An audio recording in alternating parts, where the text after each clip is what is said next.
All right. Hey, folks, Trey Ford. I'm here with Ellis. This is a security flash update. We want to talk about HR 872. So, this is currently active language going through the House of Representatives. It passed, and we're hoping to see this move forward. But this is the Federal Contractor Cybersecurity Vulnerability Reduction Act of 2025. So, Casey, you've been driving a lot of partnership across the Hacker Policy Council and trying to see these things move forward. Why don't you give us a view into the past and the present of how we got here and where we're going? Yeah, sure thing.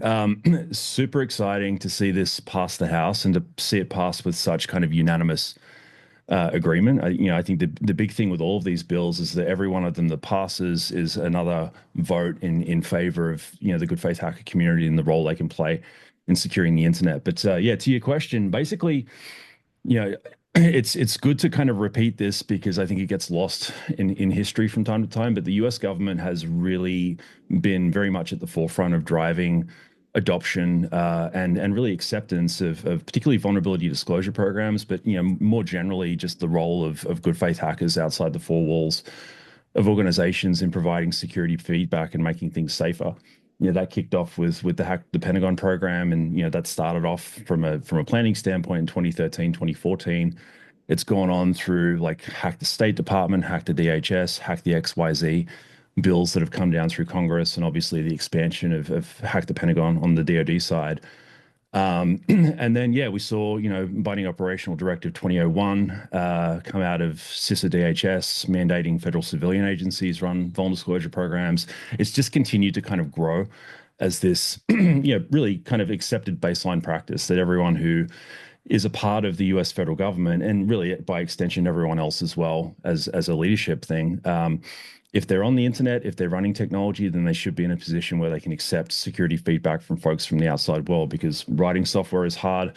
No one gets it perfect 100% of the time. And sometimes folks outside the organization are going to be the ones that tell you that there's a problem. So really the deal with this bill, the gap in all of that that was identified by, I want to make sure I get this right. It was Representative Mace and Representative Chantel Brown. They basically recognize the fact that there's this entire ecosystem of suppliers and contractors that actually for the better part run a very large percentage of the actual IT that's making government stuff happen, who really aren't kind of covered off by these sorts of bills. So that's what this act is about. It's basically saying if you're in that position, you need to have the ability to accept vulnerability input from the outside world through a VDP. And the cool part about it as well is that there's actually a procurement kind of lever to it. It's not just best practice or guidance in that sense. What they're aiming for is to be able to say, hey, if you don't have these in place, you're actually not able to transact with the federal government through DFARS or FAR. Yeah, that makes sense. And if I recall correctly, if you're doing business inside of the FedRAMP universe, you're required to have a VDP. Yeah. I think we should also take a step back. I just assume if someone's tuning into one of our security flashes, everyone knows what a VDP is, but we should talk about what a vulnerability disclosure program is. What is this acronym we keep using? That's right. So vulnerability disclosure programs, I think, should be table stakes. And I think this applies to not just folks doing business with the federal government, but anyone that's writing software, building technology, getting stuff online. We have a duty, whether it's regulation or compliance, we have a duty, a custodial duty to our users, to our customers, to whose data we're handling, to, of course, be patching software and managing our infrastructure. But if we're building platforms, we need to create an ecosystem where not only is it safe to bring us information about, hey, this looks out of place, this looks vulnerable, but to create a positive flow and a safe harbor for receiving that. So I think the three key components that we should unpack are a VDB policy, what that intake point is, and then what the handling process is. Do you want to talk a little bit about the importance of the safe harbor and what a VDB policy is? Yeah, most definitely. The policy really is the thing that defines the vulnerability disclosure in the first place. So yeah, as you call out, a VDP has three components to it: the policy, the point of intake, so where vulnerabilities get sent, and then the process from a handling standpoint, which is everything that happens downstream of that. In terms of triage, in terms of management, in terms of remediation, how it actually gets dealt with on the inside. The policy piece is really the contract between the entity standing up the program and the outside world. What it usually does is it contains kind of the scope, like here are the things that are ours. If you find a security issue in any of these things, that's ours. That's the stuff that we're talking about right now. Um, what the expectations are. So in terms of, the expectations from a communication and conduct standpoint, from the recipient side of things, but also what people that actually send them vulnerabilities can expect in return, like how they're going to behave when they receive a security issue. And then to your point, the thing that's really important from a carve-out standpoint legally is the fact that they're acknowledging that this is something that's being done in good faith. Because the challenging part to being on the internet is that everything that looks bad, you kind of need to assume it's bad, Yeah, that's right. right? And distinguishing good faith actors from bad faith actors can be kind of difficult from the inside. Um, on top of that, I think the good faith community are often operating kind of in fear that their actions that are intended to try to help are going to be misinterpreted as being harmful. So to be able to say, okay, if you basically do all the things that we said that we do, and we'll do our part in that, we consider any kind of activity from a security testing and submission standpoint under this policy to be authorized. It's exempted from anti-hacking laws like CFAA. It's usually exempted from anti-circumvention laws like DMCA. It's exempted from terms of service policy violations and all that kind of thing. Yep. And then just a general statement of good faith. Those are the kind of the four components of a good faith safe harbor clause. So yeah, all of those things come together to make it work is really what it comes down to. So I think that's super important. So the policy piece is where the research community, the rest of the public, we have the opportunity to understand what's in scope, what's out of scope. Most technologies have a third-party component. Of course, you're running on AWS or Azure or GCP, but you're going to be using third-party database providers, communications providers. There's a lot of other stuff. And so while they may not be necessarily included in the VDP policy, you're still going to want to know about those things. And so we want to receive them. We may not be able to directly action them, but what we want to do is facilitate that feedback loop.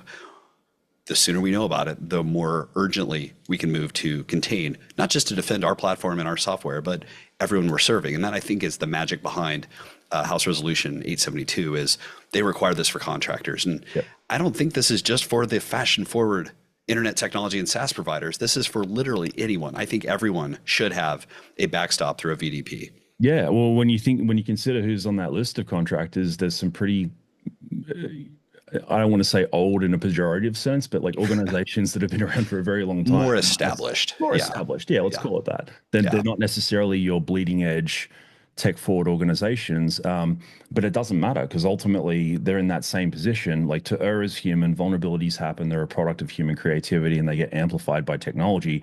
Yes. And sometimes folks outside the four walls of an organization are the ones who discover that. They need to be able to receive that. Let you know about it safely. Absolutely. Exactly. It's a positive thing. And I think it's a virtuous thing. Yeah. I would argue that a VDP or by extension, a managed bug bounty program is a great proxy indicator for the level of stewardship that a service provider or technology firm is offering the customers that they're working with. Yep. This is a difficult thing. We're not showing customers vulnerability scan reports and closure velocity and SLA adherence, but a bounty program or a VDP is a wonderful way to say, one, we're listening, two, we're paying attention, three, we're going to be responsive. Yeah. So for folks that are tuning in, I think it's important. We've hit the three. I want to make sure we've reinforced this. Standing up a VDP, not terribly difficult. Check out Disclose.io. We've got resources on how to get those things going, but you're going to need that policy. So Disclose.io is a great starting place to get that policy in place. An intake point, not necessarily requiring GPG or other encryption, but have a facilitated point. It's all going to come through, make it easy to locate so folks can let you know about these vulnerabilities. Yep. And then the handling process, I think, is where things get sticky, whether we're talking a bounty program or a VDP. You've got to be prepared to communicate to a researcher, hey, we've received this. We're going to get this triage. It's in order. We got to it on Tuesday. We're taking a look at it right now. We've been able to or had challenges reproducing it. Can you help us with this? And then ultimately letting them know you got it sorted out. I mean, that's a tremendous thing. And so finding a way to say thank you, give people credit for that, allow them to partner publicly. People are doing this for goodness. And in the bounty universe, they're doing it for economic levers and incentives. But ultimately, what we're doing is making the internet a safer neighborhood. Absolutely, absolutely. And I think on that piece around folks, in the context of a vulnerability disclosure program, there usually isn't a financial reward. Like if you add a financial reward to a VDP, then you've basically got a public bug. You started a bounty. That's right. Works. Yep. But the reason that people participate in programs like that often is because they see something and they want to say something.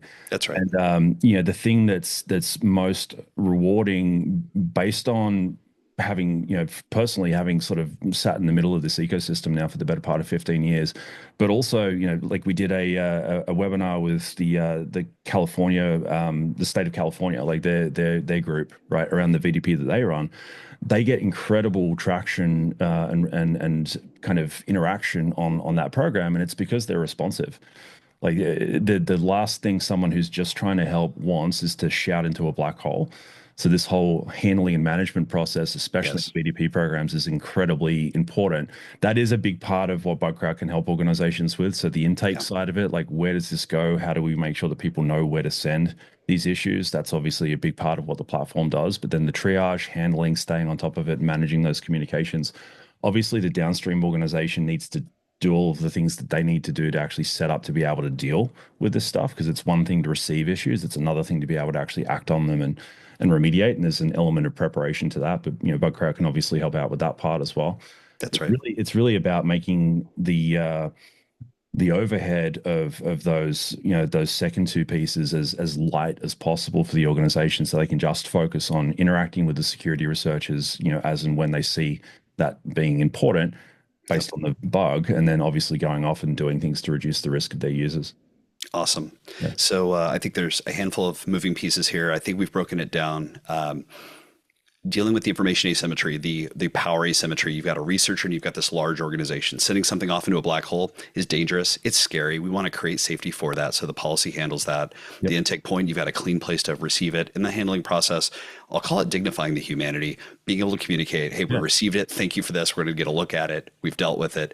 But facilitating what I think is a noble calling. It's what we're trying to do. So if you've got questions, of course, check us out. Ping us on Twitter. Track us down at bugcrowd.com. We've got information at Disclose.io. But thanks for tuning in. Absolutely. Thank you all.